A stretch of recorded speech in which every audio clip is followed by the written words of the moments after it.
Good evening, everyone. Is that Weems guy back for yet another episode? We were recording this on December the 7th at about 7:21 p.m. Eastern Time.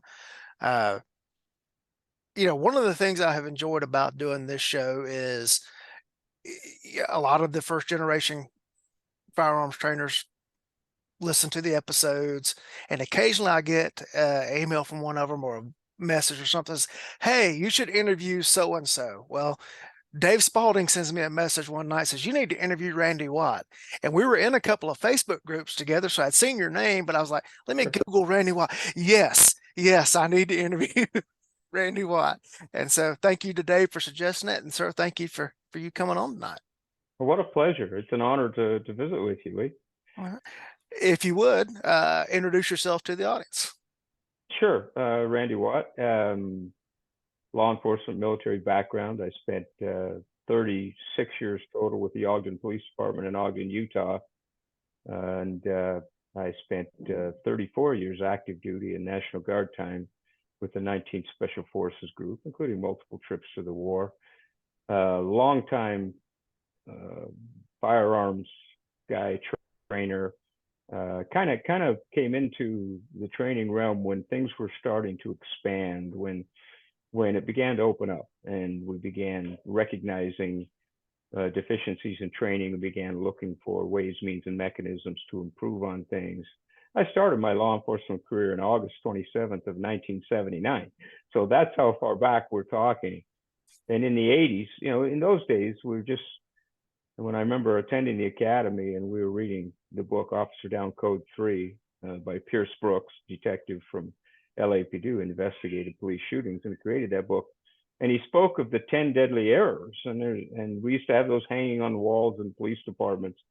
And what is very interesting to me is those 10 deadly errors still exist today. So I have to wonder what we're doing here. That book was written, I believe, in 1962, and here we are 50, 60 years later, and we're still experiencing the same thing. So maybe there are some things we need to look at in terms of our training.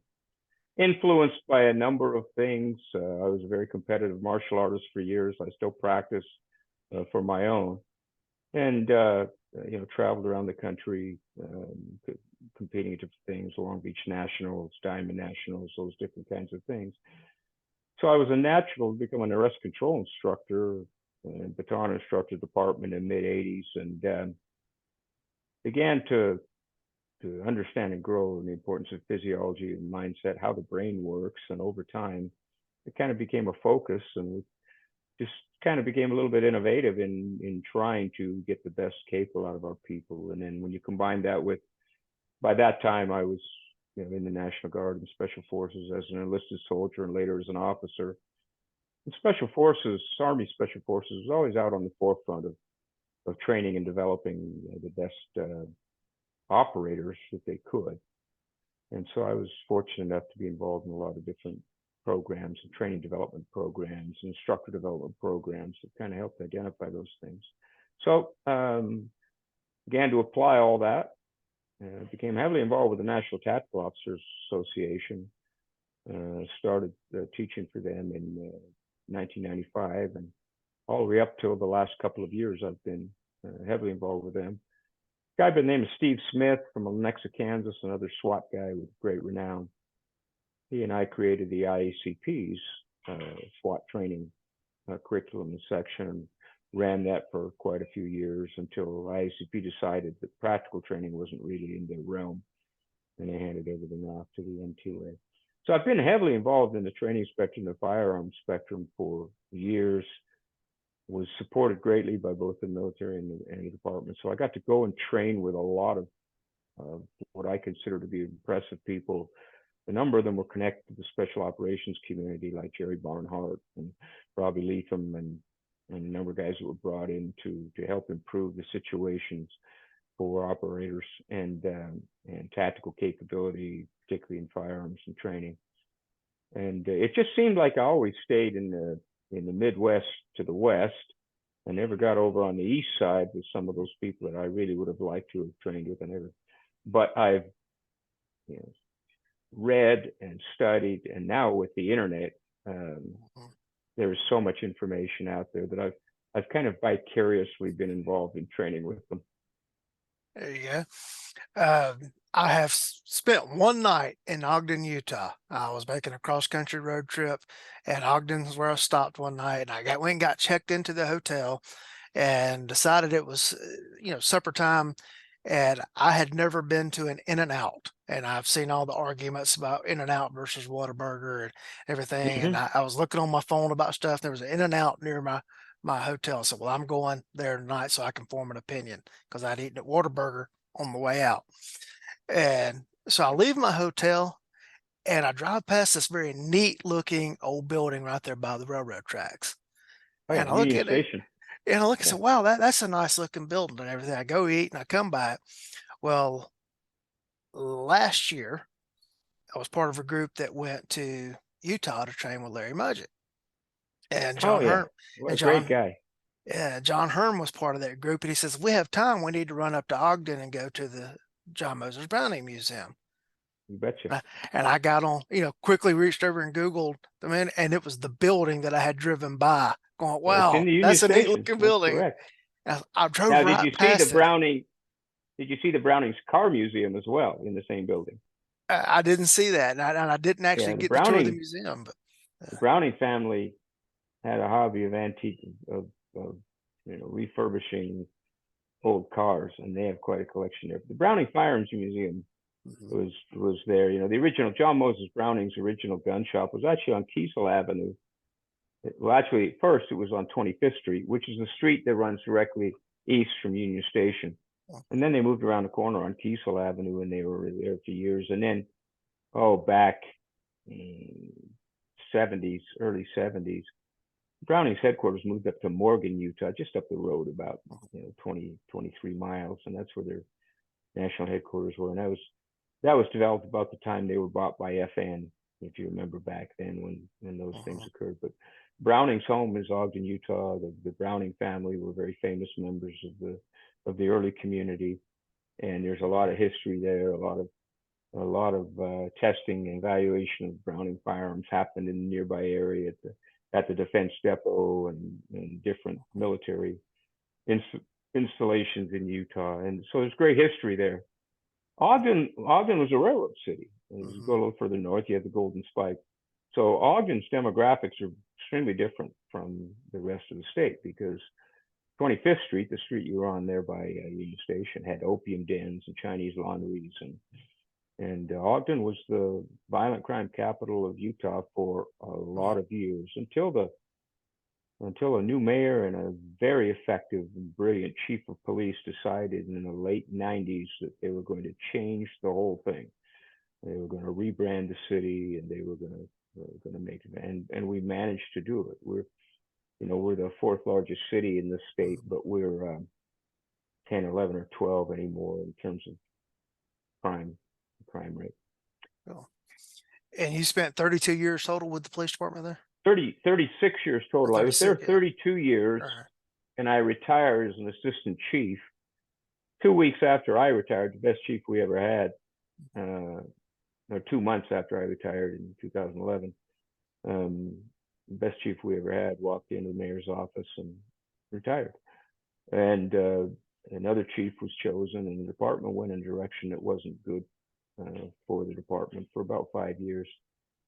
And my company, I've had a training company and consulting company for a number of years, and I had a corporate office in downtown Ogden. And the mayor showed up one day and asked what it would take to get me to come back. I turned him down initially, but ended up going back for 4 years. Originally, I told him I'd come for 3, but then COVID hit. Then we had an Mhm, officer murdered in May of 2020, May 28th of 2020, on a mhm. domestic violence call, shot in the head and killed right standing on the porch of the house. Nothing he could do. Yeah. So I went through all of that. So I ended up staying 4 years almost to the day instead of 3, and then retired again last January of 21. Okay. Well, you were actually chief when I was out there then, because that would have been I during was. that It during would have that been. time frame. Yeah. It would have been. Yeah. Because I guess that would have been 17 or 18. I made that trip. Yeah. See, In-N-Out. I was thinking that because Yeah. In-N-Out hadn't been around all that. Hasn't been around all that long. Yeah. And by the way, how did you like it compared to Whataburger? Uh, on the whole, I prefer Whataburger. Hmm. I was not that impressed with the In-N-Out that night. Since then, Hearn drugged me to another one, and the other one we went to, I had a little better experience at it. So Okay. I have a smaller I'm a sample I'm a size. I'm a big in and out guy. I can't eat it a Yeah, lot because I'm at that yeah, age where everything goes to my waistline. But yeah. mm, Uh, yeah, I, I I tell everybody when they argue about In-N-Out versus Whataburger that they all suffer compared to Brahms. So it's that's it. That's it. uh, um, you sent me a bio that I read just before we started. And one thing that struck out to me was the 68% hit rate in the field of, and that's over 33 gunfights. 33 shootings in 25 years. Yeah. Um, so we'd have to back up. We'd have to back up to the 90s. Hmm. In the 90s, uh, I became a lieutenant, uh, 92, as I recall. And I mean, I was given um, permission and the lead to make improvements that I thought were necessary, particularly in training. We were having incidents, and as you know, that we were in the midst of Hmm. growing violent crime and trying to come out of it nationally. And we had started a wide variety of training. I mean, I go back to some of the caliber press, the police officer survival and the tactical edge books Caliber Press put out, and some of their first seminars that they did. And we were always looking for ways to improve training. Well, one of the things we looked at, and we were growing in the number of shootings we were having because violence was creeping up, was we were looking at all the national numbers and so on and so forth. And we said, look, what is it that's causing such a dismal hit rate? Why is it so many rounds? Or we'd been lucky, but why is it? We had an incident where 3 officers fired over 44 rounds. We had we were in that period of time where we had transitioned to Glock 17s from 586 Smith 586 revolvers, and we had 3 officers engage a suspect at the front of a house that had fired on them, and they fired, as I recall, over 44 rounds and didn't hit him at all. They hit, as it always happens, they hit this. He was using an H&R 22 revolver, and they hit directly on the cylinder pin, and it broke the pistol. One round hit the cylinder pin, broke the pistol, and so the cylinder wouldn't stay in. And he kept trying, he had reloaded, he kept trying to put it back in and get to work. So the fight was over. But the front of the house looked like it belonged in Beirut, Lebanon. And and I was a sergeant on duty, and I was there for the tail end of the shooting, Yeah. and I said, look, this isn't right. So when I became lieutenant, we looked at a number of things, and we said, what is causing this nationally? And Yeah. I began going to schools, different schools around the country. They looked at training, um, began to understand how the brain worked, particularly how the brain worked under stress. And of course, by now I'm a military free fall guy with Army Special Forces. And if you want to you want to induce stress, get off the back of an airplane in the middle of the night at 20,000 feet with Mhm. 60 pounds of gear on and an oxygen mask. It isn't fun. It's hard work. And so, what is it that we want to produce? Well, we want to produce competent, capable, and confident officers, and we want to end these fights. We don't want 44 rounds fired. We want to end these fights. So we began, and I had some really smart trainers and really experienced guys. One of my best friends who was a Vietnam combat vet with the 101st Airborne in '71, and he was a SWAT guy on the department, a really sharp guy. And he said, "Hey, let's sit down and define what we want to build. What is it we're actually trying to do with firearms training? Let's define that. What are our goals? What does the end product look like? And then let's go out and figure out how we're going to do that. Let's backward plan this thing. How do we Yeah. create this product?" So we began looking at a variety of things, of trainers out there, and we began, I began getting with some of the competitive shooters who shot fast and accurately. What was different? One of the things that really came to the forefront with me, and I had been in, by that time I'd been in 3 shootings myself, and and one of the things that struck me was I had never shot, and by the way, this continued throughout downrange combat, Afghanistan and Iraq. I had never shot anybody or shot at anybody that was ever standing still. And here we had a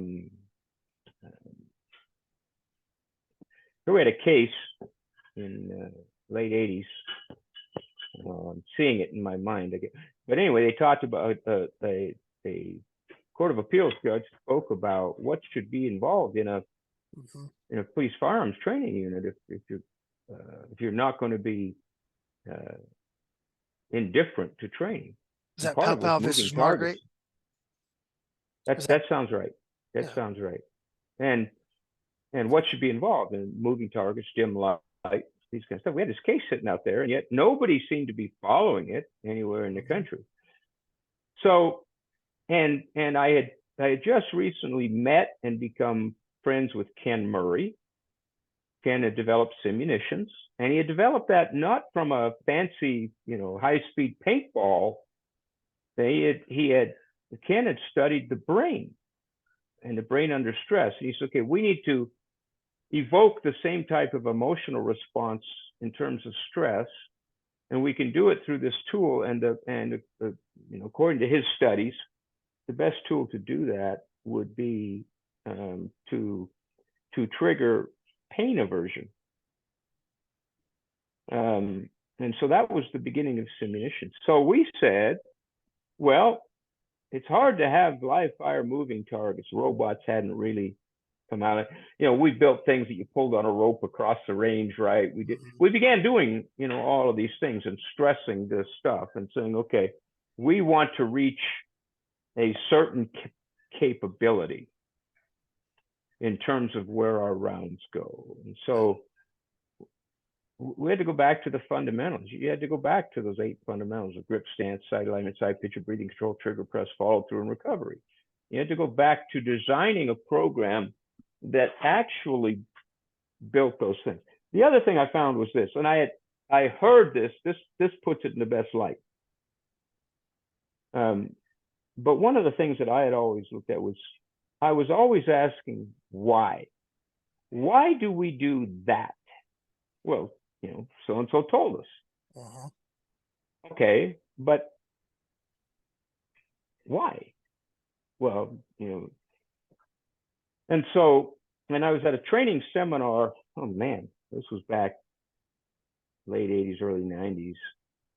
And this guy used this analogy of the apes in the cage mentality, and I've used it ever since. You build a big cage and you put a set of stairs in it up to a landing, and you put 3 apes in the cage, and the top stairs you put a group of bananas. And when the apes head for the bananas, you take an ice cold high pressure fire hose and you knock them off the stairs, and then for good measure you spray the other 2 apes. Well, it's simple classical conditioning, right? Risk versus reward. It's not worth it. So they stop going for the bananas. Now you reach in, you take out an original ape, you put in a new ape, he heads for the bananas. He gets crap kicked out of him by an ape who's been sprayed by 2 apes who've been sprayed by an ice cold high pressure fire hose. All right. Now you reach in, you take out another original ape, put in a new ape. He heads for the bananas. He gets a crap kicked out of him by 1 ape who's been sprayed by an ice cold high pressure fire hose, and another ape who has no idea why he's doing what he's doing, but it's his turn to get some. Now you reach in, you take out the last original ape. He heads for the bananas. He gets crap kicked out of him by 2 apes who have no idea why they're doing what they're doing, but that's the way we do it here. Well, there is too much, that's the way we do it here, and has been in law enforcement for a long time. So through support from the department, I got to go out and meet innovative people. I got to go out and understand. We began to apply concepts of adult learning. We began to look at, okay, so how does the brain actually work under stress? If we're going to perform in these high-risk environments, how can we inoculate people to those things? And then probably the first real thing that helped trigger that was when Ken Murray produced his book, Training at the Speed of Life, and he put it in a manual. And that became a shaping document. And then we began, as part of this, we began experimenting. It's just how hard is it to hit a moving target as a running man? Well, simunitions allowed us to expand further and do things that we couldn't do. Bad guys moved left, then they moved right. Right. So how do I react to that? The guy, bad guy moves around the front of a car, fires at me, then he moves back around. Well, how do I react to that? What are, how do I keep sights aligned and on target and discharge rounds? What rate of fire allows me to manage the trajectory of my rounds and the likelihood of them impacting the target? And then you'll remember, late 90s, early 2000s, when the big impetus, based on a couple of books, and I think they were well intended, but quite frankly, they led people down the wrong path, and it was all on instinctive shooting. There's nothing instinctive about it. Not a damn thing, Lee. So, and we kept hearing about this, and I kept sending guys to school, or I'd go to a school, and people would be railing about, well, you never see your sights, in a fight, so why use them? You need to learn how to, center this and that, and position and fire. And I'm sitting here thinking, well, I've been in 3 shootings in my career up to this point, and I saw my sights every time. So I must be like weird. And then I began really delving into that. And in Ken's book, he had written about Dr. John Grinder's studies in neurolinguistic programming. And you've heard the terms because they've become commonplace now, but I really delved into the unconscious incompetence, conscious incompetence, conscious competence, and unconscious competent levels of performance and how the brain produces them. And what I began to find out is that the unsighted fire gurus didn't know about this concept. They were, because all the unsighted fire, all the instinctive shooting guys were all great shooters. The proponents of it. I mean, you even had some special operators of renown who were proponents of this, except the guys inside the stockade at Fort Bragg, because they had learned through their experimentation that that's a bunch of nonsense. But what they didn't know is they didn't know that they had become unconsciously competent, that they no longer needed to use their conscious brain to align sights and keep them on target. So they didn't know what they didn't know. So we ended up in this kind of a national level discussion about this, and I was kind of sick of it by then. This was 2004. So I actually did a study. I brought 4 of these advocates of instinctive shooting to my city, and I had 4 advocates of sighted fire, and I said, okay, here's the deal. If sights don't matter, we're taking them off the gun. If they truly don't matter, we're taking them off the gun. So the unsighted fire guys, right? We took the sights off their Glock pistols. We provided the Glock pistols. We took sights off, right? And at the 357, man, with stationary targets, these guys could pump rounds in the center. Yeah. Then I began moving the targets. Then I began putting them through situational stuff. Get out of a police car, engage a target, move around, right? Fire from a kneeling. And horrendously poor. Yep. Horrendously poor. Then what we did is we brought in 12 people who'd never handled a pistol in life, because if it's true, if it's a true concept, then you should be able to teach it from the first minute, right? Yep. Well, if it's instinctive, you don't have to teach it. Exactly. You just have to shape and influence how they perform it. Right. So we had 6 people. We did a day. The instinctive fire guys got to teach them for a day. And the sighted fire guys got to teach 6 who'd never handled a firearm for a day. We did a simple qual that went back to 10 yards. Very simple qual. The sighted fire people who'd never handled a firearm were happy people. They had learned how to shoot. The unsighted fire people were the most frustrated group of shooters ever possible. By the way, we then took that, we published it in the Tactical Edge magazine for the NTOA. We took I did a whole data. We did the whole day. I mean, there are charts of data, so on and so forth. And still I got people calling me or emailing me saying, oh, that's a bunch of crap. Yeah. Right. There is a lot of, as you know, there's a lot of, we suffer in the law enforcement training industry, a lot of confirmation bias. Yep. And so trying to get outside that. So that, to kind of make sure, I always try to get past the apes in the cage mentality. Mm-hmm. Why do we do this? Well, we do this because, well, has it changed? Has technology? It's like what we're going through now as you do on the internet with the red dot sights on pistols, right? We are now doing with pistols what we did with carbines 20 years ago.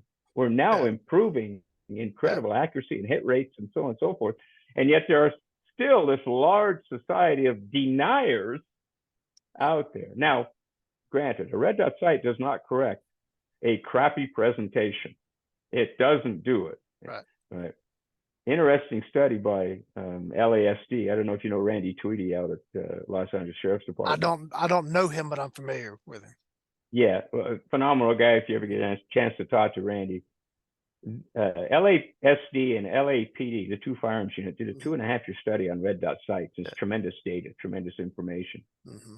Randy will tell you, based on their experience, right, that you teach new shooters, brand new shooters, and as you know, law enforcement academies are getting now today a majority of people who've never handled a firearm in their life. You teach new shooters with a red dot up front. They will shoot better when they're exposed to conventional sights than conventional sight shooters will when they're exposed to and trained in red dot sights. So, and I think it's because we're learning and understanding how the brain, how the eyes work. We're understanding threat-based focus and what that does when we're removing certain. I personally believe, and I catch some flack from some of my peers, but I personally believe that the days of the conventional sights are almost gone. That, as we continue in development of red dot sights, they will become the item. And I was a reluctant transitioner to them, but now I wouldn't do without them. They're on my everyday carry guns. They're on my all my guns. They're on my shotgun. Yeah, I think we're still a couple of generations away on the technology. But I think I agree. I think that's exactly where we're heading. Where I catch flack from the internet is I keep asking questions about the optics I'm learning the questions by doing the work, going out training, shooting stuff, and I come back, well, I'm not certain about this item A, and I'll start asking questions about item A, and the response I get from the internet is, well, you just need to do more work. Well, I was out doing the work, and that's why I knew to come ask this question. I did a force on force Sims class with Justin Dial, and he managed to allow part of it. I used a red dot equipped Sims gun. Well, with my flashlight technique, I washed out the red dot. Yes. Okay. I then went back and began learning, practicing, experimenting on different flashlight techniques for use with the red dot, and I did 2 low light classes in the last month running the red dot, and I solved my problem. But if I had not known that I needed to be investigating that problem, and it's people go out and they shoot their favorite drill or their favorite qual, and they are 5% better on it with the dot, and oh, well, this is the answer. Well, until you replicate all of your training with it, correct. And now we're equipment. Now we're having to redesign holsters. We're doing a variety of things that are necessary, but we are on that track. We didn't see red dot. 2 years ago, you didn't see red dots except rarely at Right. gun sight. Yeah. Now they're in every class, and Mm-hmm. and and uh, and there are varying level of skills of the people who come there, and many people come there, particularly for the base 250 course, because someone told them that's what they should have on their pistol, Yeah. but they have no background, or use with it. So, well, going, I mean, we built a program design, and we did it over time, Mm-hmm. um, to look at how to utilize the body, the brain, how to utilize good training mechanisms and drive our hit rate up, because we didn't want any more of those shootings. What Right. Bucky Buchanan calls a tricycle shot, right? The round that goes down the street and hits the little kid on the tricycle. Yeah. Um, and so you get the Mm-hmm. point. So we were able to build a program that produced these kind of results, and not in the short term, in the long term. 33 shootings over 25 years, and we've held that. You can Google Ogden police shootings since we went to body cams, and Yeah. there are a bunch of them out there and you can look at them and you can see a variety of different things. Are they perfect? No, but you can see a number of the shootings, you can see the end results. Yeah. Here's another interesting fact of things that creep in and what we've discovered. Um, as you saw in the bio, I do a fair amount of expert testimony stuff. I usually have 6 or 8 cases going all the time. I think I've got 5 going right now, trying to protect law enforcement agencies and officers. And in some cases, in most cases, I think we can. And in some Mm-hmm. cases, there's no protection because we do Right. something that is so far out there we can't do. I'm dealing with one of those right now as well. But um, we begin to move towards and having an understanding of how do we create pre-wired responses that include an understanding of where the use of force dynamic is, and so exists. In my career, particularly in my young days of my career, through the 80s and through the mid 90s, Mm-hmm. um, we had a lot more leeway from the public, from those people who would end up sitting on juries, and from the courts as to what we do, as to approval for when we use force. Um, that has dramatically and drastically changed. So what have we done to change our training, that way? I will tell you, rightly or wrongly, I'm not going to argue that with you, but we're drawing our guns too much. Um, and this is one of the things we found, Mm-hmm. not only do we have a high hit rate, but we had people very confident in their use of the firearm. So it didn't become the whoopee that Mm-hmm. when they were afraid had to come out of the holster. It's very hard, we found over time studying what was going on around the country. Once the gun comes out, it's extremely hard to put it away. Yes, it is. That's a trained response. And training to escalate up the continuum and then de-escalate down. De-escalating down is far harder to train than escalating, and so Uh, you have those issues. So if we can build competent, mm-hmm. capable, and confident, which is the role of a trainer, Right. right? But you got to understand what capable Yeah. is, Yep. and of course the officer plays a role in there. You got to understand what competent is. For Mm-hmm. instance, when I took over SWAT, our shooting qual became 100%. It makes no sense to me, and it's not a difficult qual. It's a Right. quality qual. But it Yeah. makes no sense to me why you would allow SWAT guys to shoot less than 100% on a qual. I'm Yeah. not saying in training, Yeah. because we're going to shoot a variety of different sets of Right. circumstances. But and qualifications are not training, and training is not a Mm-hmm. qualification, Right. right? So, but why would you accept anything less if you can't Right. put the bullets with it? And so that drove qualification standards in our whole department, Mm-hmm. 90% for our whole department. Now, does that mean you're not going to miss? No, it doesn't, because there are too many dynamics. Right. But you are going to have a greater likelihood of putting those on target. Yeah. Recently, one of the things that's happened to us, I got involved just playing for a while with IPSC and as IDPA came along and those things.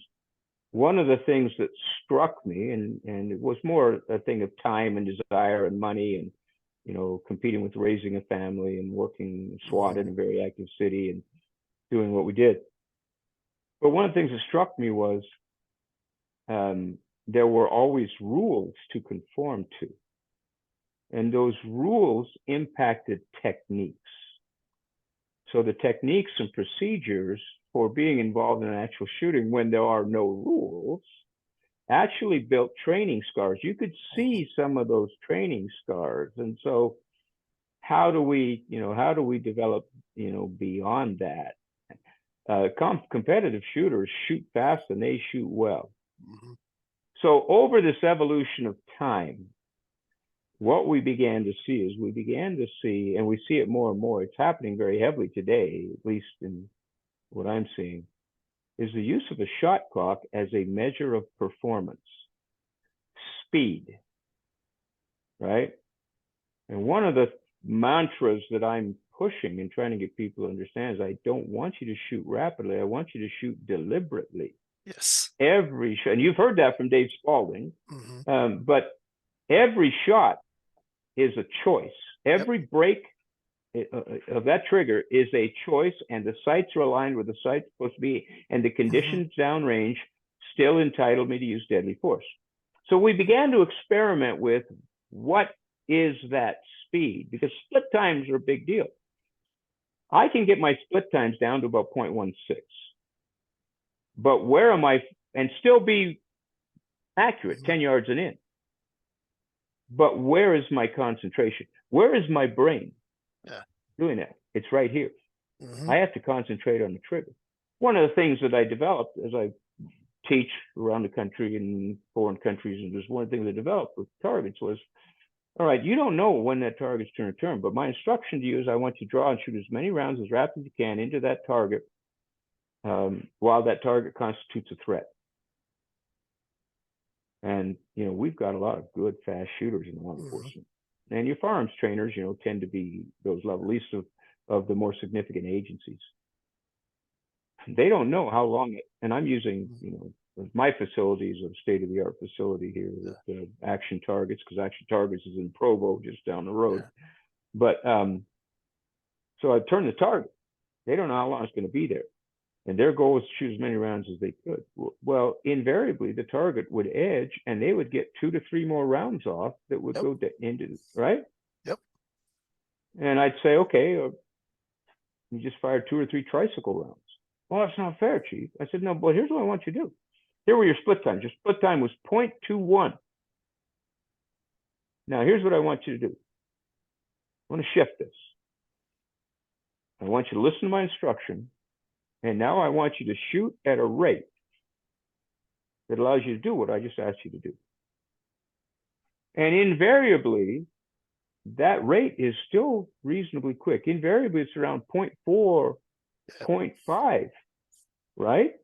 But when that target starts to edge, their brain, because they're not so locked on to having to move this as fast as they can. The brain can only do one thing at once, but the brain can work very rapidly.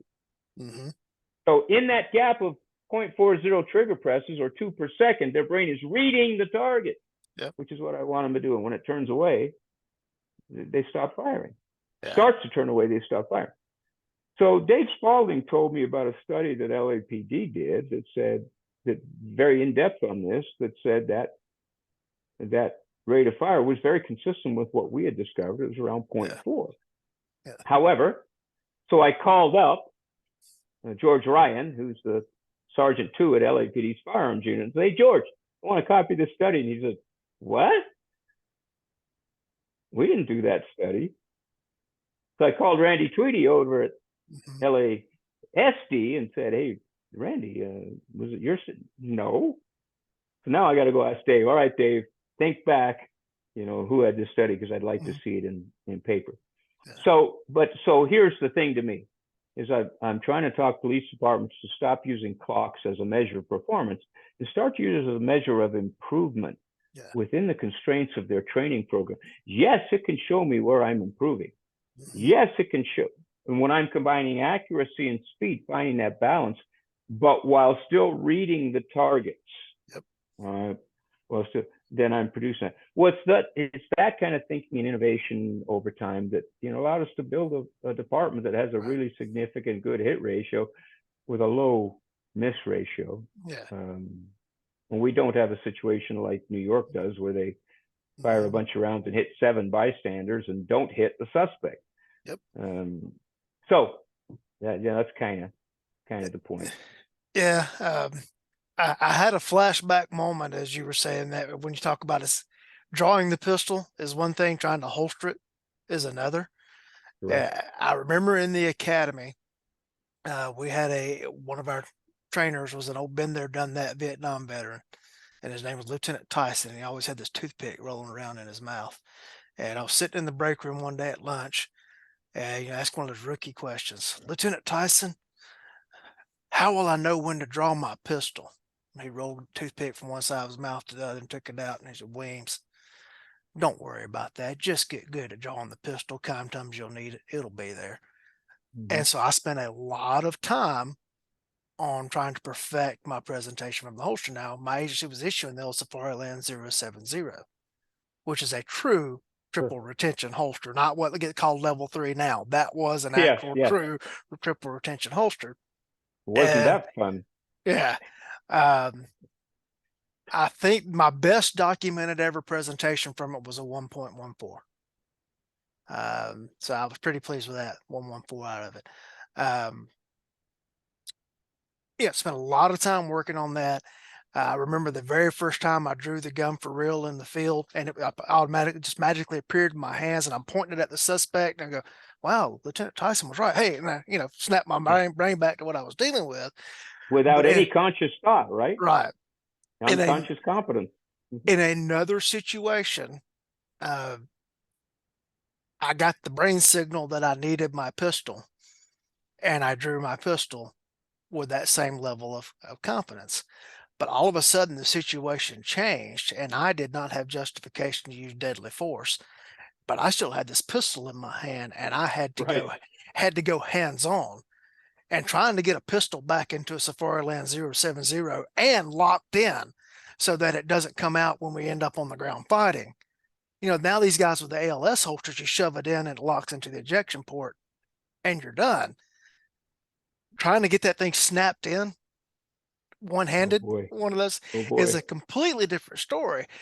And, you know, they go to the gun as the whoopee is the term you described because they don't have confidence in getting the pistol out of the holster.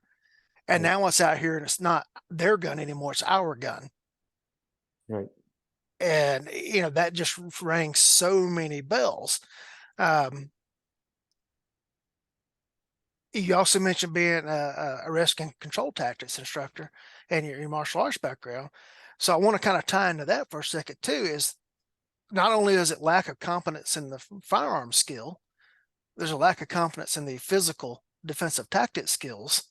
Is Oh, also absolutely. leading it into that. And, if there was more quality training on the tactics side, physical tactics side, we wouldn't be resorting to, oh, I got to get this whoopee in my hands. Yeah. Well, and yeah. So, and I hear it all the time. I Mhm. was a chief, Yep. right? You were a chief deputy. I hear it Yeah. all the time.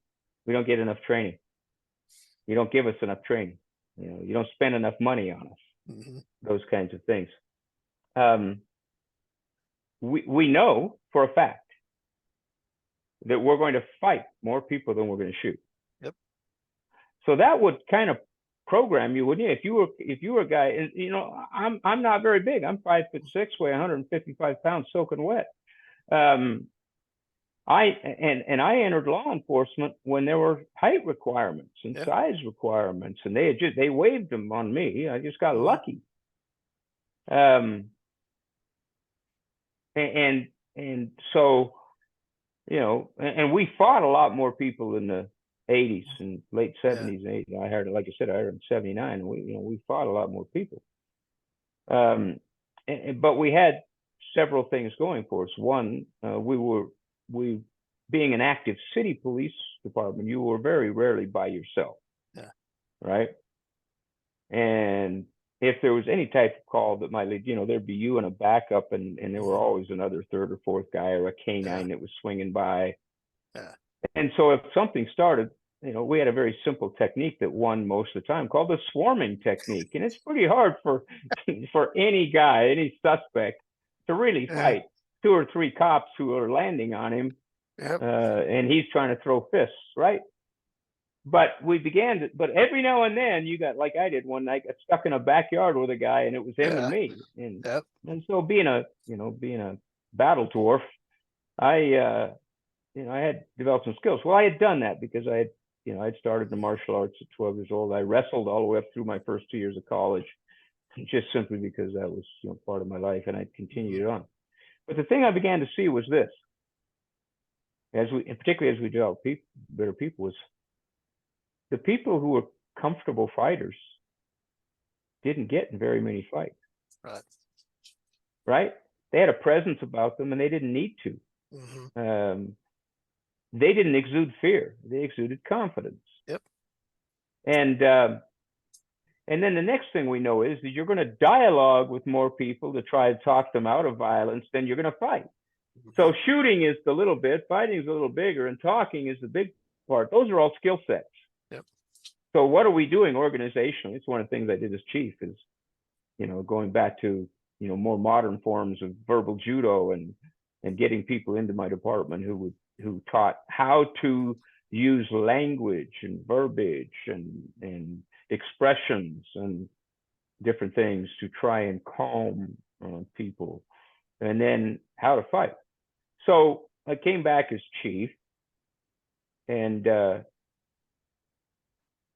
based on a number of things, I said, okay, I'm going to write a contract, and we're going to have free jujitsu twice a week from a competent, well-trained Gracie law enforcement skilled trainer, right? Mhm. Free morning and afternoon class, Monday morning, Thursday afternoon, free. Attend. If your sergeant can let you go on duty for an hour, go. It's free. 157 sworn officer department, and the same 8 to 10 people went. Yep. Right? You can't force them, Mhm. right? However, the chief who followed me, who was my deputy chief, he's done something I think is phenomenal. It is now mandatory. He has written the contract. It is now mandatory, right? It's not a lot, but it's 8 hours per month mandatory jujitsu law enforcement, Gracie law enforcement program, uh, Yeah. monthly, every single officer all the way up to him as the Yeah. chief. So, um, because uh, in just his short tenure of the last year Mhm. and a half after I retired as chief and he took over the reins, he's had a couple of incidents where people should have been able to handle them at a lower level Mhm. of activity or action, and they didn't. And he said, "I'm fed up with this. We're Yeah. going to we're going to build this skill set because we are fighting Right. significantly more people than we're shooting. We average a couple of shootings a year, Mhm. um, but we're fighting a lot more than them." And so he's saying, "Look, we're going to the next step, and it's mandatory training as part of our arrest control training, which is Right. mandatory, and so on and so forth. Yeah. A lot of time, a lot of cost to it, Yeah. but it's well worth it." Yeah. So anyway, The, that's yeah. the concept. And the other thing that I learned from the martial arts was about actually building skill. Mhm. How do you actually build skill? Because we want skillful practitioners, and that helped with that same thing and helped develop some of the Yeah. the training that we did. Yeah. It's one of the things, and I have no martial arts background Hmm. whatsoever. But one of the things I've noticed from watching like the guys that do the shooting and do the BJJ and stuff is that the martial artists tend to train at least once a week. At Yes. least some of them are going and rolling more than one night a week, and they doing that and they're developing that level of skill and they're keeping it recent Hmm. and practicing every time. And in the firearms world, we just don't see that approach.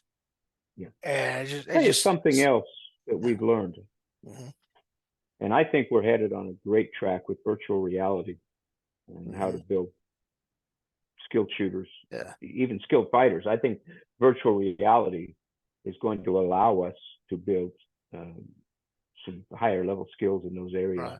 I don't know if you know Lon Bartel from Virtua, but Mm-hmm. Lon was a SWAT student of mine over the years, and then he, with an Arizona PD, Right. and he was a big time member of Arizona Tactical Officers Association. And now he's with Yeah. Virtua, and he builds their scenario training. Right. He's a gifted kid with this Mm-hmm. stuff. Um, but my department started out with a FAT system years and years ago. Mm-hmm. Then we went to the TI simulator, which was state of the art. And we found if it was managed well, we found great value in Mm-hmm. those. And now with the Virtua system, when I became chief, we bought the large state of the art Virtua system, the 360, Yeah. well, almost 360 Mm-hmm. Virtua. And what it does is it programs the brain. It helps the brain understand the evolving scenario situation. It has branches and sequels, and so the more the brain, the less novel an event is, the Mm-hmm. less fear response there is. And so if you've seen this before, Yep. one of my favorite all-time stories of that is Deputy Jennifer Fulford down in Orange County, Florida. What a tremendous event where she was taken on in a garage by two shooters. She was hit 7 times, and she put both of them down with headshots, including having to train her strong arm was taken out of the fight early in the fight, and she had to utilize her support arm, and she had to do a reload with the support arm, all while fighting around a minivan with Mm-hmm. 2 guys firing guns. And Jennifer, when she's in the hospital, she tells Chief Deputy Mike Foreman, another great tactical and training genius, thank you, Chief, for the way you trained us. She said, this was just like training. What a great response. She said, I had been here before. Yeah. Mike Foreman and his trainers, and because he instituted such great training practices. And Orange County, Florida is a good sized agency. That's Yeah. the agency around Orlando. Mm-hmm. But they would do things on the range like, you got to hold a tennis ball in your strong hand, and you got to completely function with your Yep. support hand through scenarios. And they would do innovative things. And here she is. Yeah. I mean, Google, if you don't know Sure. Jennifer's story, Google Jennifer Fulford and Okay. read her story. It's an awesome story of the proof of conditioning the brain Yep. through a wide variety of avenues of training and inducing stress, so that the individual could say, I've been here before. This is Yeah. nothing for me to handle. Yeah. Yeah, Yeah. The brain's just not going to go where we've not prepared it to go. exactly. Yeah. And who should be doing that more? Yeah. As you saw, I Mm-hmm. spent time in special forces, including 3 combat tours, and 2 Mm-hmm. of them were pretty good combat tours.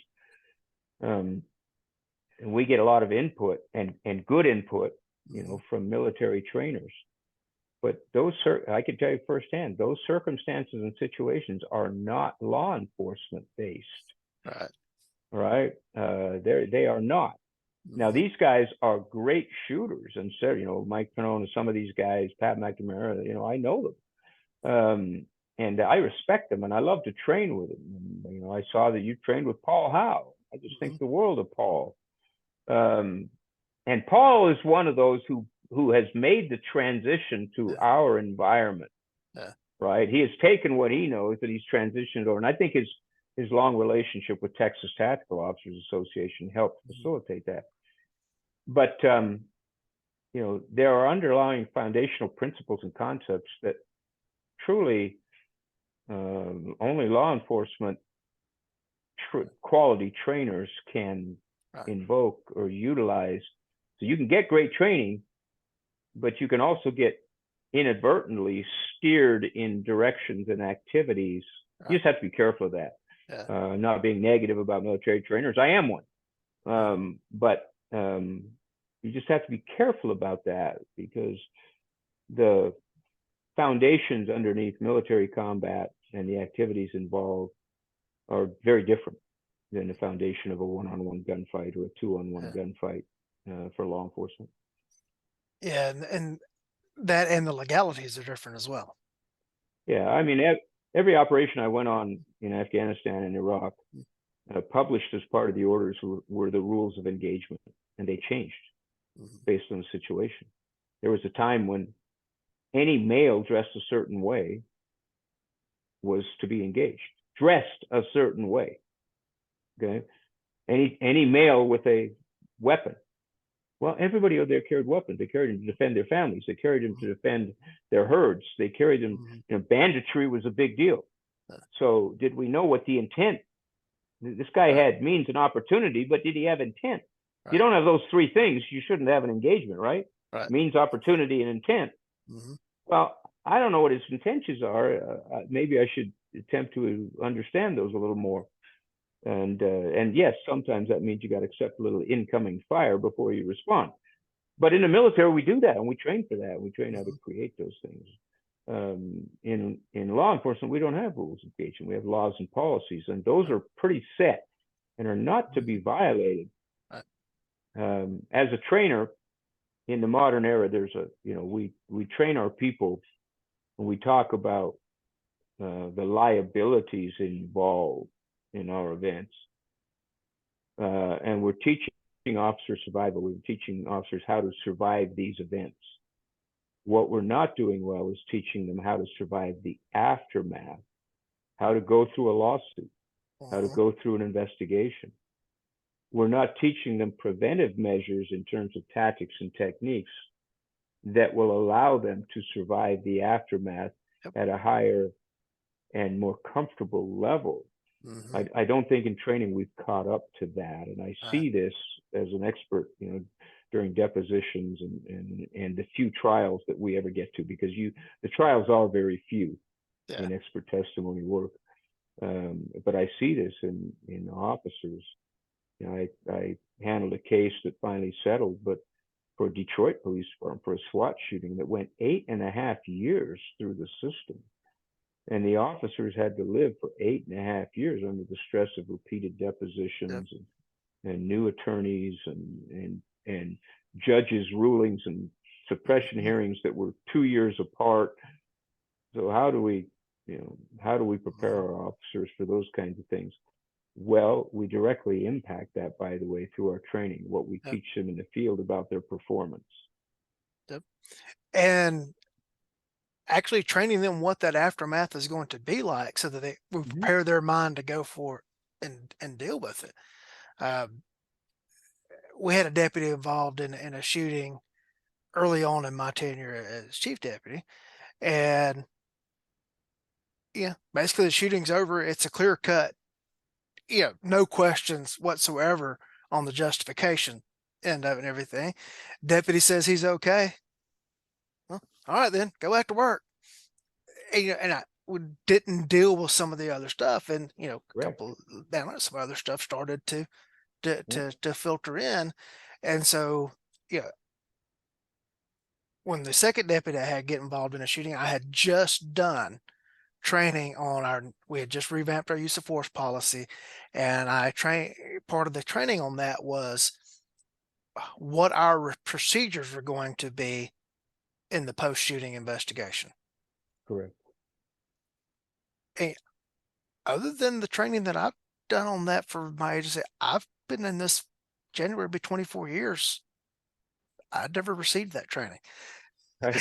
You know? Right. And so explain to them like, well, what the procedure is going to be. We're going to call the GBI to come in and do an external investigation. You have legal representation. All supervisors were required to carry the name and phone number of the lawyer that had volunteered to represent our guys in the initial part of the investigation. All that kind of stuff. I went through all of that with them in training. Look, there's going to be the criminal side investigation. There's going to be the administrative side. General public just understand there's actually multiple investigations that goes into a law enforcement use of force. Um, yeah, explain all that to them. Within a month, one of our deputies involved in a shooting. Uh-huh. And like, as all this stuff's happening, it's like, well, he said this was going to happen. He said this was going to happen. He said this was going to Correct. happen. And he was just not phased He by was in it. it. He was inoculated, Right. right? You Yeah. had done that. Yeah. I was in my first shooting in 1981. Mhm.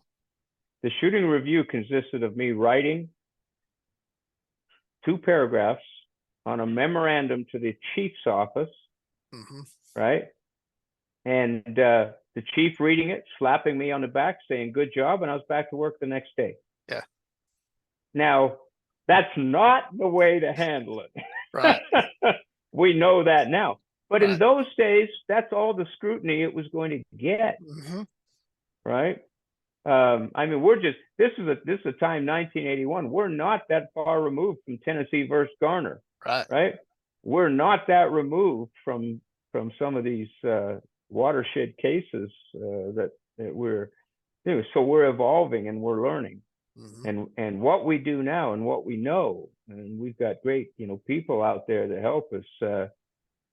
Too many departments get focused internally and they don't look outside for Right. training. They don't send their people to Force Science Institute Right. classes, right?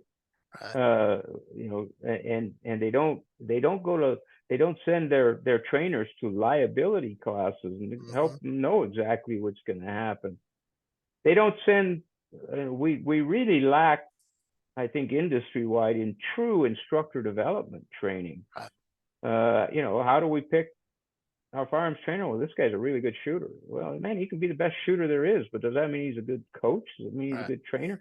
How many great basketball players became great coaches? How Not many great many. athletes of any kind, right? So Yeah. what are we doing? Well, the Army did far better at that in terms of, I mean, I had 2,500 hours of formal firearms combat training before they ever let me go to an instructor course in the Army. Yeah. And I had to prove a number of different things. You had to take pre-tests, and then the instructor training involved very little shooting. It Yeah. involved how to design programs of instruction to produce a product. It involved how to deliver training so that it was received by people. How to get feedback so you knew that the performance was improving. It had little to do with shooting. They expect you to do that. They tested you on that day one, and if you didn't Yeah. make it, you left class, Yeah. right?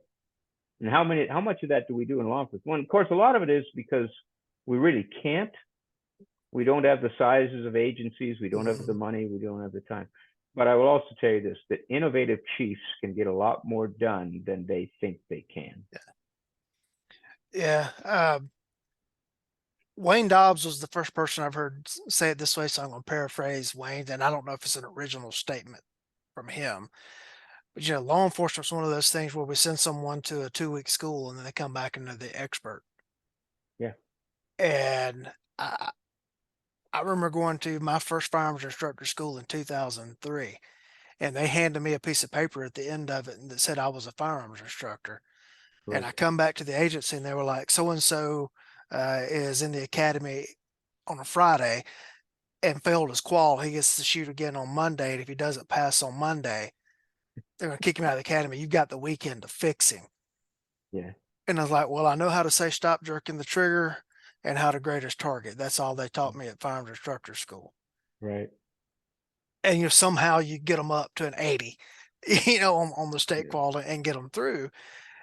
And you And learned while you did right, that, and you got right, better each time. right. If there had been, you go to an instructional methods school, you go to how to translate that instructional methods to shooting. You're going to serve as an apprentice under this experienced instructor. You're going to, all this other additional continuing education that I had to start doing on my own. And I tell people I got my first certification in 2003. I began to actually think I knew what I was beginning to felt like I was competent at about 2016. Mm-hmm. And now I ran a lot of people through training between 2003 and 2016. And again, so we're in this 13-year span where I didn't even consider myself competent. Yeah. Some of Yeah. the best instructors you have never heard of Right. exist at Gunsight, Uh-huh. and here's the reason. And it's how I ended up getting involved there. Yeah. First, there are certain they don't care who you are. They don't care what your name is. Right. You attend Gunsight classes, and you have to graduate from 4 of the primary pistol, 3 of the pistol and 1 of the carbine courses, the base carbine Mhm. course. And you have to get either an E-ticket, it's called, which is an expert rating, which is extremely rare, Yeah. or an M1, marksman 1, which is the second highest level, right? Then they look at your background, and you're being watched by range masters, highly developed range masters, and they're watching you. There are 2 classifications: a range master and their coaches. Mhm. Coaches are the first level instructors, and range masters are the experienced guys. So, but they're watching for certain things, and they're watching for application of gun sight doctrine. They're watching for a number of things. They're watching how you communicate. They're watching how you interact with other people. Well, if you shoot well and you have some of the other factors, you may be invited to become an instructor. When you're invited, you're going to teach over the period of 2 years 4 gun sight classes. You go through gun sight's instructor development course, and you're going to teach 4 courses utilizing the proper doctrine. And doctrine doesn't mean technique. Doctrine means doctrine. Mhm. Utilizing the proper doctrine of the evolved modern technique of the pistol, and you're going to do that, and you're going to be evaluated by a senior range master each time. You're assigned to one, a different one each time, and people don't make it through. So that by the end, before you're ever given the first level, which is instructor, you have demonstrated a variety of certain things, including expertise, which is the E-ticket or the M1. Mhm. You've demonstrated the ability to present information in a logical and clear manner to other people so that it's received, and you've performed. You don't get paid teaching these Right. 4 classes, by the way. They pay your expenses, but they don't pay Mhm. you, right? Yep. And so the quality of instructors there, to me, has always been an outstanding skill. Then let's spread that reach. I just spent last weekend with Jeff Gonzalez from Trident Concepts, and I've known Jeff for a number of years. I first took a class with Jeff way back in early 2000s. He had left the SEAL teams and had done a number of contract things back in the 90s, late 90s, early 2000s, and exceptional instructor. Developed some very specialized courses, single operator courses, lone operator courses, concealed carry, deep carry, covert carry courses for overseas deployment of special operators. And the guy is one of those guys with a scientist's mind. He just wants to develop everything, right? And through that. So having known Jeff, well, where did Jeff get his instructional start? Well, Jeff started as an instructor at Gunsight. All right, Clint Smith. You start Larry Mhm. Mudgett. You start looking Mhm. across the names of the people, and if you start branching this stuff out, Right. you start looking at the influence that Colonel Cooper and Gunsight have had on the firearms training industry. Very few of Gunsight, Larry Vickers, and a number of the guys from the unit were going to Gunsight repeatedly, and it was Yep. shaping what they were taking back to the unit and Mhm. developing the high skills. You look at that influence, and it's tremendous. What's interesting to me is you've got this very competitive atmosphere for business that happens now in the firearm industry, and people who have no knowledge of Gunsight denigrate it. Yep. It's just, we laugh about it. Yeah. We laugh about it because Gunsight is still the forefront, longest standing, most effective Yeah. private firearms training institution in the world. Yep. And it has impacted and developed more of the best, not all the best, but more Right. of the best and most capable firearms trainers, or has directly influenced the knowledge that they have Right. received. Yep. And and so and that is because the quality of developing and maintaining an evolving doctrine based on changes of technology. Every year we have a range masters meeting and we discuss what's new in the industry. How does Mhm. that impact or affect training? Do we need to change some doctrine? Do we need to look at additional technique?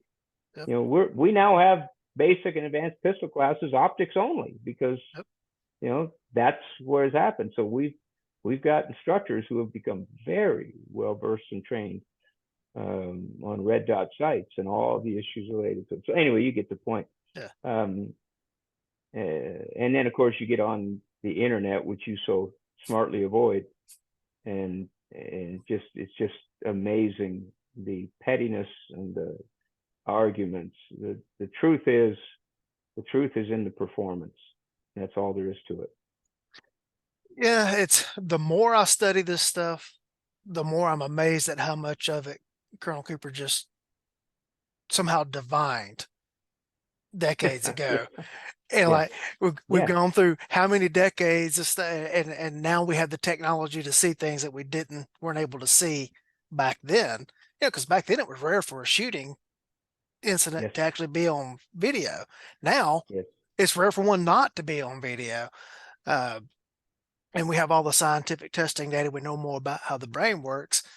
And it all kind of goes back to, if you look at stuff Cooper wrote, yeah, that the stuff still applies and it still goes back to that. But Yeah. Go back to Sykes and Fairburn, yeah, the, and some of their techniques, we've evolved past. But look at what they talked about in terms of yeah, mental conditioning for yeah. combat. Tom Givens has probably been one of the more influential people on my development as an Absolutely. instructor. And Tom will tell you that Colonel Cooper didn't teach him how to shoot, but he taught him how to teach. Exactly. Yeah, Exactly. and And Tom Gibbons is another one. mhm, I've never had the privilege of meeting or training with Tom, but I've yeah, read a bunch of stuff, mhm, and particularly because you can't be in our industry and not know who Tom Gibbons is. right, That's just a given. The guy is who he is. But his data, I am a right, big believer in data. I mhm, believe that data holds a key yep, to performance across all mhm, industries and standards, not just in right, this realm. right, And that's what I was always big on my department as an assistant chief and then as chief, and the use of data to help us define situations and then help us develop right, responses. And you look at, Tom's data on his students who mhm, have been involved in life-threatening events and have used their firearm to support them. right, Tom's data is is is pretty compelling. yep. And to me, the biggest thing that you talked about, the mental conditioning, the hallmark of Tom's training is that he gives you permission to defend yourself, Right. and that he wires your brain to understand those concepts. It's not the shooting technique that he teaches; it's that you walk out with your brain is prepared to go where Right. it needs to go, Right. and because he focuses in on. I'm not going to try to teach you every technique that's out there on how to do this. Here's a technique that works.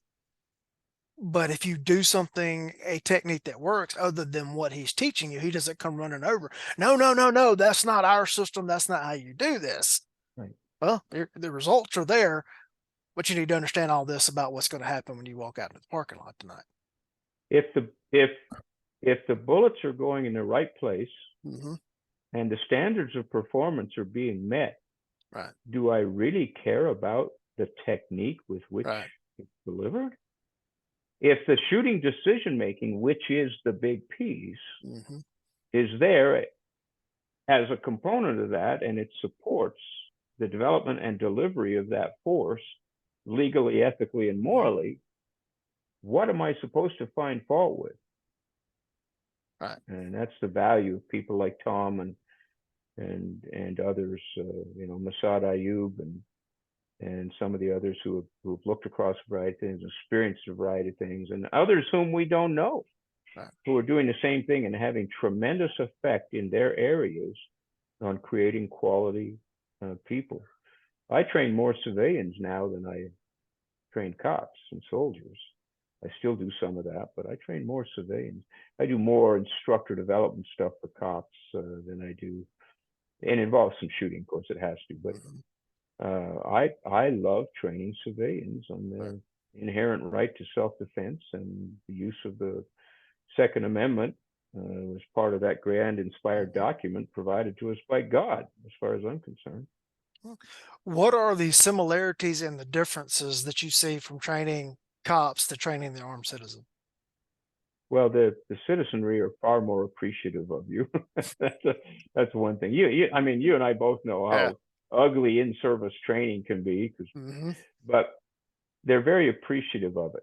They're willing to learn from you. They believe you to be the qualitative and quantitative expert. Yep. When I teach special units, which I still do here and in some other locations in the world, particularly when you're going into a new environment, sometimes you spend a couple of days busting egos before people become trainable. You don't have that with civilians. Now, with most of the time, Right. that's true. Now, you will get some people who are loyalists to a given method, or more often to a specific person. Yep. Who will take exception to what you're offering. But that's far more rare in the civilian realm than it is in the law enforcement realm. Yeah. It's funny to me that a lot of the internet catfights and stuff that take place amongst the different, what I call the tribes of firearms Yeah, instruction, that's what they are. it's not from like the big guys at the top. It's from the other, people like, my sensei says this and my sensei says that, and they all want to fight and fuss. And really, what the top guys are saying is really not all that different from one another. I know. It's amazing, isn't it? Just maybe using different language or presenting it in a Yeah. different way or some little tweak or something. But there's only so many ways to do this stuff.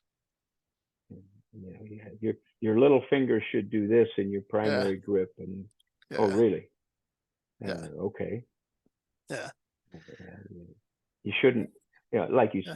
said Yeah. earlier about jerking the trigger. You knew how to say don't jerk the trigger, Yeah. but the reality was, how many times were they really jerking the trigger? They And weren't. does jerking the trigger really matter if you're holding the sight on target? Right. No. Yeah. How you manipulate the trigger is pretty much irrelevant if you're holding the sights on the target. Right. It only takes one Correct? finger. It only takes one finger to press the trigger. If you use all four, that's the problem. That's the problem, is That's the problem. isolating the trigger finger. Yeah. And of course, Yeah. whether you use a crush grip or whatever your terminology Yeah. is and what that means, and you can get a lot of petty arguments over that Yeah. stuff. I stay out of it, just like Yeah. you. I stay out of it. Yeah. I mean, Yeah. why? We have all these arguments and stuff over technique and stuff. Two things matter when it comes to the actual shooting of the firearm: Mm-hmm. getting the gun between you and the bad guy and pressing the trigger without misaligning the gun. Right. Getting Doesn't. first round hits. Yeah. I can't remember for sure, but I believe it was Louis Auerbach. But I may be wrong. So don't quote me on this, even though I just quoted myself. Right. Louis Auerbach said, and I'm paraphrasing, nobody's ability to fight you ever got better after taking a center mass hit. Right. Right? Yeah. Nobody's fighting improved after Right. taking quality first round hit. Right. Isn't that the truth? Right. I was having a discussion with a deputy the other day, and I kind of brought up and paraphrased Colonel Cooper's combat triad. Yeah. And I drew it up on a target and everything, and just this triangle, and I put the labels on each side of it and everything. And I was like, everybody's worried about shooting faster and doing all these other things. Well, marksmanship is time. Mm-hmm. That's what it is. Getting that first hit, missing is nothing but wasted time. Right.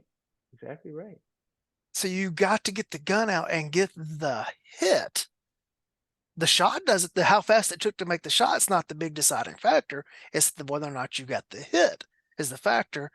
And like, what got us on this conversation was we'd have like one center mass of the target and one way down here to the side and everything. So look, we got to put them all in here in the center, because what you're doing is wasting time by putting these shots down here where they're not going to start the bad guy. Yeah, your manipulation of the firearm is going to give you more time. Your mindset in this whole thing is going to, if you recognize the situation for what it is and respond accordingly, you're buying yourself time versus reacting to being attacked. If your standard in your law enforcement qual is 70% or 80%, which is right where a lot of them are, Yeah. 70 to 80%. depending on the number of rounds you fire in your qual, whether you fire 25 or Mm-hmm. 50 or 100, you can have a lot of misses off target Yep. or outside of the critical components that will end the fight in Right. terms of the physiology. And the Right. instructor looks at you and says, "Bitchin', man, you pass." Yep. Right? Well, Yep. that's not acceptable to me. Right. Or you. I know Eh, that. Right? one of That's not the acceptable. You one of the know, a things that bunch. just yeah, it just amuses me great. I guess amuses and bemuses me in this whole industry or community is people arguing over line cutters. Should they count for the higher value? I was like, to me, if the hole is not in now, if I'm shooting an established drill, it's like the 5 yard roundup. All right, Mhm. I'll score it as the person who developed it said to score it. Yeah. But things that I develop, or if there's not an established thing, so I tell them if I don't see the hole in the higher point value, you don't get it. The Yeah. grease ring touching it doesn't matter. If And it of course, breaks the line from inside the zone, you're right, good. If it breaks the line from outside the zone, right. If you shot at an 8 inch circle, which is too big of a target for what we're doing, and the grease ring is touching the outside of the 8 inch circle, you missed. correct. And so I'll bring that up and well, the FBI says, well, the FBI says you can miss the target completely 10 times and you're still qualified. Right. The FBI says that a target in the lower left or lower right quadrant of the target is the same thing as one dead center. Right? Right. The Georgia Peace Officer Standing and Training Council says you can miss the target 6 times and still be qualified. Like hit the Mhm. berm 6 times, as long as you get the other typical hits. I don't find that acceptable. No, no, and neither do I. You would But love to train with Jeff Gonzalez. You really yeah, ought to. Yeah, yeah, if you ever get the opportunity or sure, take the opportunity to sure. take one of Jeff's classes, you'd love it Yeah. because his We, philosophies are very much what you're describing. we have been at the same event, but I've never had the opportunity to train with him. Yeah, Uh, guys, we the we guy's both dynamic presented and at a fun. yeah, Yeah, we both presented at a conference at the same time this past year, and we're at one that's coming up here. But I've never had the opportunity to take a class. yeah, Um, if there's you'd only love it. just there's only so much resources that include time, travel, everything to get there. Correct. Yeah, But it's see, hard. the difference is I'm retired, and I'm literally Hmm. I just turned 65. I'm still in great shape and I still can perform, but Hmm. um, I'm literally catching up on my bucket list of trainers. I'm Yeah. doing 2 or 3 or 4 courses a year, Hmm. traveling and doing because I want to check the box that I've changed with Sure. this guy, this guy, this guy. What does it matter to me? Right. Well, it's a life goal. Hmm. That's what it matters to me, Yep. right? And I'm, you know, I carry every day. I know Yeah. you carry every day. Yeah. I'm rarely. It's only if I'm at a federal institution or something Yeah. that I'm not carrying. So don't my skills need to be still be high? Absolutely. Don't I still need to be able to, since I'm going to fight more people than I'm going to shoot? Don't I still Hmm. need to be able to do that? Since I'm Yeah. going to dialogue with more people than I'm going to fight, I'm going to talk people out of in Hmm. order to de-escalate and remove myself from the scenario. Don't I need those skills? I don't think they ever end for us, to tell you truthfully. Yeah. Yeah. Um, Not given who we yeah. are. Right. Tell people about your training business and what you offer. Yeah, well, I actually own 3 companies. Okay. SRW Inc. is a consulting company, specializes in strategic leadership, everything from private corporations to military and law enforcement organizations. We do everything from site analysis and security analyses, and I have a team of people that I utilize Mhm. to testing security stuff, work with a lot of different organizations. Right now I'm working with a school district to harden and improve school safety for security for the days of open campuses, in my opinion, are gone. Right. So let's get down this road with this thing. And then I have Warrior Creed, which is my I wrote something called One Warrior's Creed coming out of Baghdad in '07, which kind of went big in the SWAT world for a long time. And so when I decided to do more civilian training, I built it around the Warrior Creed. So warriorcreed.us is that. But my business model is all day Saturdays and then Tuesday and Thursday evenings. And right here in my city, I have a state of the art range, um, just an absolutely wonderful range facility that I lease for my classes, and I do that. Obviously, I teach at Gun Sight. I specialize in a number of classes there. And then a good friend of mine from the special operations world, another veteran, notable veteran from the Battle of Mogadishu, Mhm. who went on to the officer side and as a special tactics squadron guy, Air Force SDS, um, who by the way happened to be, in my opinion, having worked with all of them, including foreign um, special operations units, some of the notable ones, cross training and so on. The most misunderstood yet right there at the top of capability are the combat controllers, the Yeah. United States Air Force, incredible special operators. Well, Dan Schilling wrote a book called Alone at Dawn, the story of John Chapman's Medal of Honor, and it's going to be made into a movie. But Dan and I go back to the '90s as operators, buddies, and friends. Dan wrote a book 2 Junes ago called The Power of Awareness. Dan was victimized while getting ready to run the race, the Baja 1000 in Mexico, because he's he's an extreme athlete kind of guy. He was victimized by crime, and what he recognized was he had ignored all the standard stuff that he'd learned as a special operator and became a victim. And he said, "What did the average person do?" So he went on a 2 year research, talking to detectives and Mhm. special ops guys and all this stuff. And he wrote a book called The Power of Awareness. Um, and what it is, it's all the things we teach operators about how to stay situation aware and use their intuition and so on. And he did a great job with the book. We sent me the manuscript before he published the book to review it, and I did. And I called him. I said, "Dan, it's a great book, but we need to turn this into an online training program." And so Don and I formed a company called the Power of Awareness Institute. Somewhere around January, this online training program for the average individual on how to stay situationally aware. It has nothing to do about being armed, really. It has nothing to do about having fighting skills. It has to do with conflict avoidance by Yep. being situation aware and understanding and utilizing that God-given gift of intuition. Yep. And it's going to be a big deal. And so we formed that company, and it's coming out. I'm easy to find. Just Google Mhm. Randy Watt. I'm always happy to help law enforcement agencies or shooters or anybody or talk about issues. I am the product of a number of great mentors, and they passed on things to me. So anything and everything I have, I will pass on to others, and I'm happy to do that. Any of your mentors you would like to mention and discuss? Well, I've mentioned a number of them along the way, but some of them were those key people in leadership positions, both in the military, like Colonel Joseph Selesky, the commander of Third Special Forces Group, Mhm. or um, Chief Marlon Balls, and at law enforcement agencies, who looked and saw something in a young man and said, Mhm. "I think there's value there, and I'm going to help him develop." And that's essentially what it was.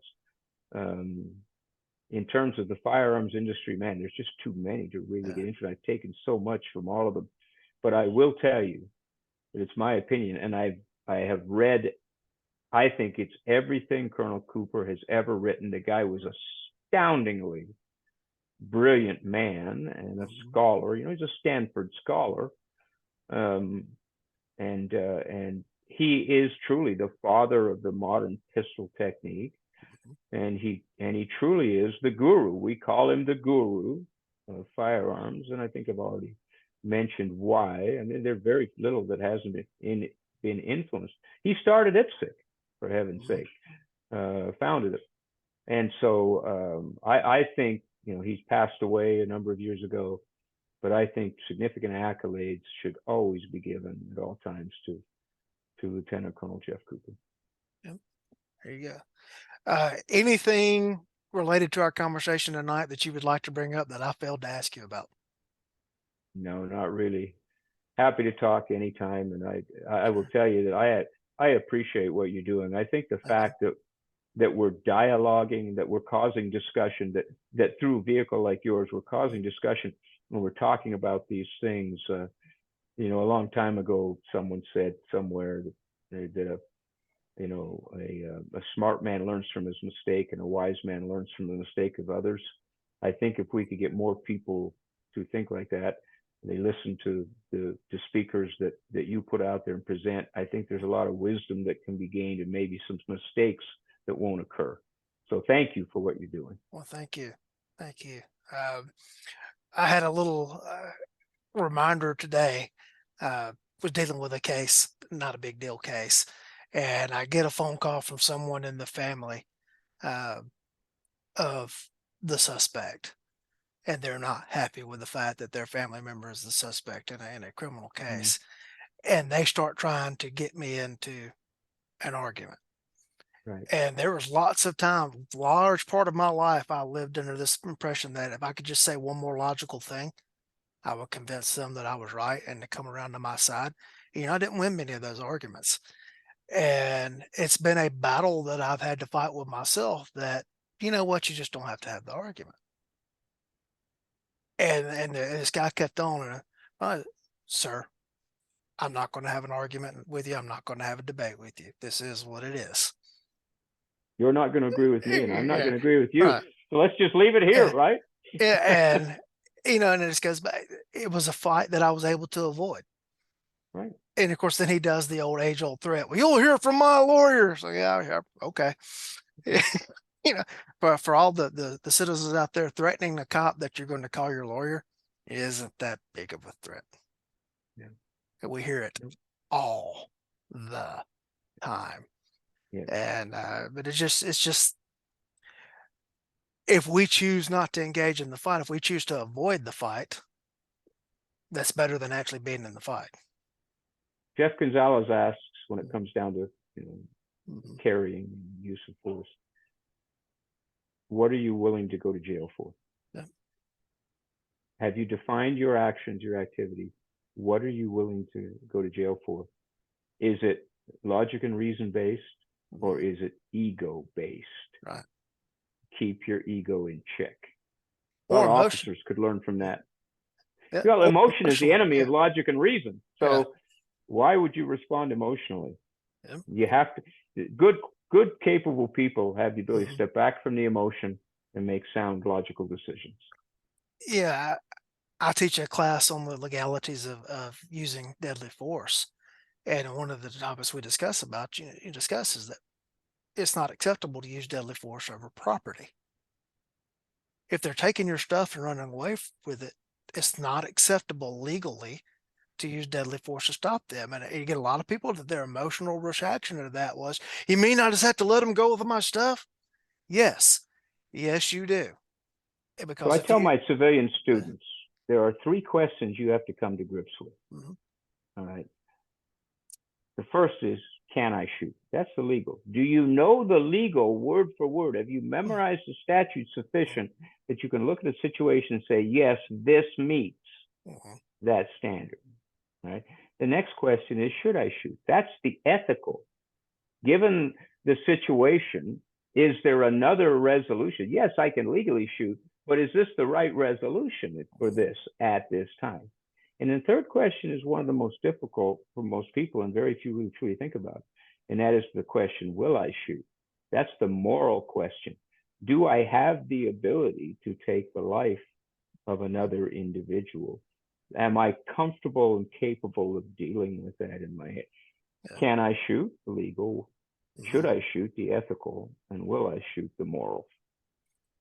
And the better your skill with whatever tool you're using frees up your brain power to be focused on those questions and Yeah. not the actual use of the tool. If you're Perfect. confident in your capabilities, right, you'll be capable of withstanding chaos and dealing Mhm. with it. Yep. Well, sir, we have been going quite a while. We started at Yeah, 7:21 and it's 8:55, and I could sit here and keep talking all night because I know I've seen me do it. But I can't. I'm old. I need my bedtime. but I appreciate the time you spent with us tonight. Maybe we'll do another episode or more episodes. We'll say plural. Sure. Very much enjoyed the conversation tonight, and thank you for choosing to spend your time with us on the show. And to the audience, we know that your most important asset is your time, and thank you for choosing to spend it with us.